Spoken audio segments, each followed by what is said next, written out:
le M23, soutenu par le Rwanda, a utilisé des armes lourdes lors de son offensive sur Goma en janvier, frappant des quartiers densément peuplés et des camps de personnes déplacées. Mon bureau est en train d'enquêter sur d'autres violations présumées du droit international humanitaire et beaucoup d'entre elles pourraient constituer des crimes de guerre. Après avoir pris le contrôle de villes et villages, le M23 a arrêté arbitrairement des policiers et de nombreux civils, y compris des enfants. Des combattants du M23 ont aussi capturé des soldats des FARDC et forcé certains d'entre eux à rejoindre leur rang. Des témoins ont raconté à mon équipe que les personnes capturées étaient et restent encore détenues dans des conditions inhumaines dans des camps militaires comme celui de Rumangabo ou dans des lieux de détention informels. Beaucoup d'entre elles ont été recrutées de force par le M23. Le M23 a procédé à des exécutions sommaires et extrajudiciaires en violation manifeste des droits humains et du droit international humanitaire et qui pourraient être qualifiés de crimes de guerre. Le M23 a utilisé la torture et d'autres formes de mauvais traitements pour imposer de l'ordre, forcer les personnes à travailler, réprimer toute opposition et extraire des informations. D'après l'UNICEF, au plus fort du conflit, un enfant a été violé toutes les 30 minutes.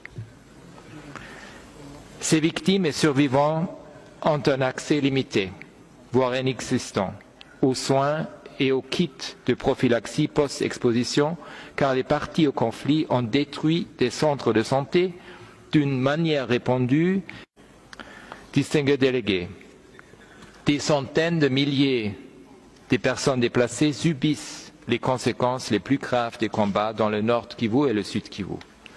Environ 1 million de personnes ont été forcées de fuir leur domicile ou de se déplacer d'un site temporaire à un autre. Beaucoup de personnes déplacées ont raconté que des combattants du M23 les avaient obligés à démontrer leurs abris et à quitter les lieux. À Goma, début février, on leur a donné seulement 3 jours pour retourner dans leur village d'origine où beaucoup ont retrouvé leur maison détruite ou occupée. En mars de cette année, mon équipe a constaté que beaucoup de personnes déplacées, y compris celles qu'on a forcées à retourner dans leur village au nord Kivu et au sud Kivu, avaient de grandes difficultés à se nourrir et à accéder aux soins de base. Les combats ont causé de lourds dégâts aux écoles, aux hôpitaux et aux systèmes qui alimentent l'arrivée de l'eau dans Masisi et Rutshuru par exemple. Les violences dans les provinces du Nord Kivu et du Sud Kivu ont réduit l'espace d'action pour les défenseurs des droits humains, la société civile et les médias. Mon bureau enquête sur des allégations de menaces de mort, de détention et d'autres représailles contre les défenseurs des droits humains, des journalistes et des membres de la société civile qui sont perçus comme critiques du M23.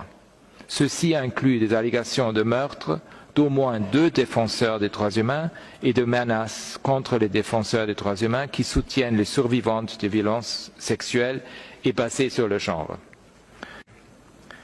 Un exemple est particulièrement choquant.